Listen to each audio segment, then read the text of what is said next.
Good afternoon. The Health Secretary Matt Hancock has warned that every time people flex the lockdown rules, it could be fatal, and he's urged everybody to follow government restrictions. But the Labour leader Sir Keir Starmer says the current rules may not be tough enough. More than 1,000 deaths from coronavirus were reported across the UK for the fourth day in a row yesterday.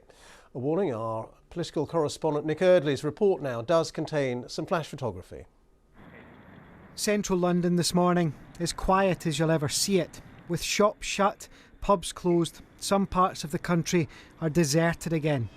But there's also real concern in government that not everybody is following the new lockdown and the strict stay-at-home message. The government rules only are one part of this. What really matters is what every single person does, because that's how the virus spreads.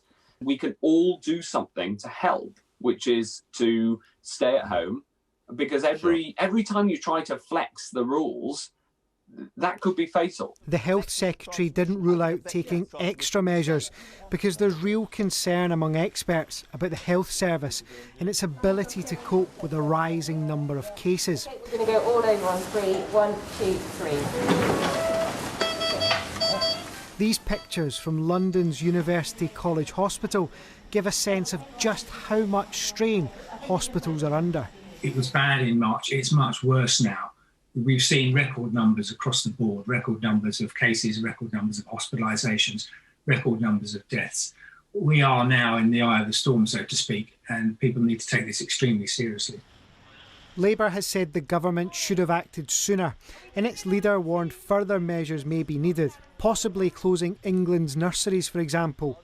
He had this to say on the current restrictions. They are tough and they're necessary. Enough. They may not be tough enough, but in a sense, I think the most important thing is for people to get that message about stay at home. And it's up to the government to put that message out there the whole time. It's been less than a week since everyone was told to stay at home, but with the serious situation in the NHS, experts and ministers believe that message is more important than ever. Nick Eardley, BBC News. And our health correspondent Dominic Hughes joins me now. So Dominic, some pretty tough messages from politicians to the public today.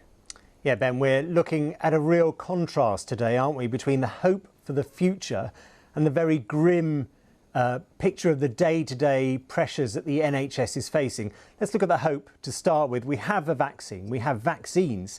We know that vaccination centres are being set up, big hubs are being set up, 7 of them across England, a real acceleration in the vaccination programme. There also now seems to be a growing consensus that the vaccines can cope with the variants that we've seen, at least in this country. So that is another cause for hope. Also, the promise this morning from the Health Secretary that the vaccine will be rolled out to all of those who are over the age of 18 by the autumn. Now, if we can get there, that is a massive step forward. It will be a really big ask, but it will be a huge step forward. So that's the hope for the future. But at the moment, in the here and now, we know the NHS is facing immense pressures. We know that the number of deaths is still going to climb because infections are being driven by this very infectious new variant of the virus, and those deaths are already what people say they're baked into the system. So we know that those people within the next couple of weeks are going to be hitting the hospitals and that deaths will climb. We also know that even if the government can hit its target for vaccinating 15 million people by mid-February, so that's some of the most vulnerable people and including NHS and health and care workers, that still leaves an awful lot of people who aren't vaccinated and therefore can catch the virus, fall ill themselves or pass it on to others who will also fall ill. Hence these warnings that we all need to obey the rules, to wear face coverings, to maintain social distance, get good hand hygiene, wash our hands. Otherwise, things are just going to get worse. Dominic, thank you. Dominic Hughes, our health correspondent. A 28-year-old woman has been arrested on suspicion of murder after 2 men died at a property in East London. Police were called to an address in Ilford to reports of a disturbance. 2 men were found seriously injured inside the property and both died at the scene. Officials in Indonesia say they have located the black box flight recorders from the Boeing 737 airliner that crashed yesterday. 62 passengers and crew were on board the jet, which disappeared from radar screens over the sea shortly after takeoff. Our Southeast Asia correspondent Jonathan Head sent this report. Better weather allowed a small flotilla of ships to make progress in the search for flight SJ182 in the sea north of the capital, Jakarta. The Boeing 737 crashed just 4 minutes into its journey. The location was quickly identified, allowing teams of divers to locate wreckage on the sea floor and, they believe, signals from the flight recorders. There are 2 signals coming from the black boxes. These can be continuously monitored so we can mark their coordinates. Hopefully we can retrieve them soon and identify the cause of the crash. Throughout the day, they brought back debris clearly identifiable as from the missing plane, confirming that something catastrophic happened to it in the last minute of flight before it plunged into the sea.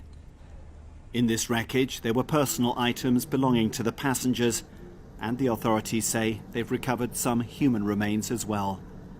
Relatives have been coming in to give DNA samples in the hope that some of those remains can be identified. Friends and neighbours visited the home of the plane's captain, Afwan, to offer their condolences. Both pilots were experienced flyers. Captain Afwan spent many years with the Indonesian Air Force. He was a good man, says his nephew, Firza Mahardika. He often gave us advice and was a prominent figure in the neighbourhood, well known for his kindness. The pilots gave no distress calls, leaving no clue as to what went wrong. The continued recovery of wreckage will hopefully provide some answers and shed light on whether the safety flaws which have long dogged Indonesia's aviation industry were a factor here too. Jonathan Head, BBC News, Bangkok.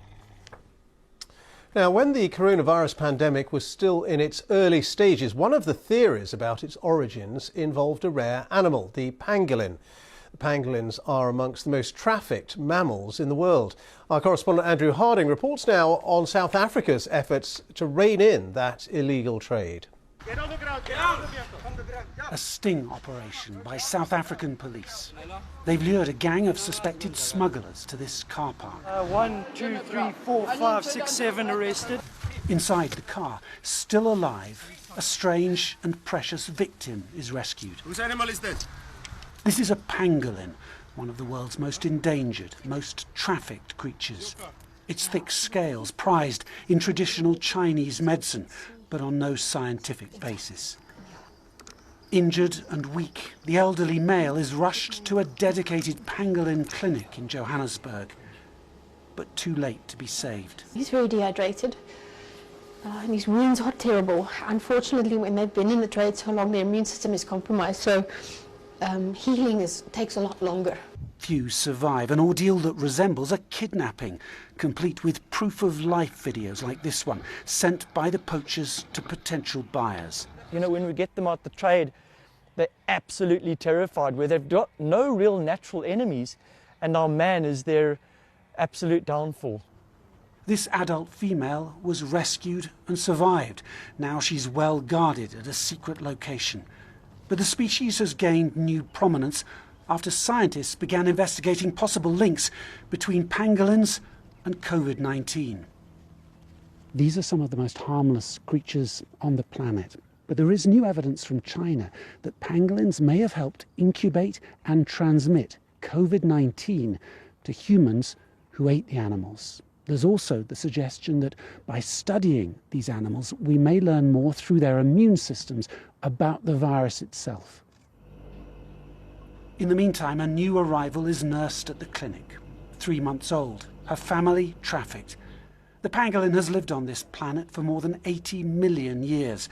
It's in the headlines today because of COVID, but humans have hunted it to the brink of extinction. Andrew Harding, BBC News, Johannesburg. And that's it from me. The next news on BBC One is at 4:05. Goodbye for now.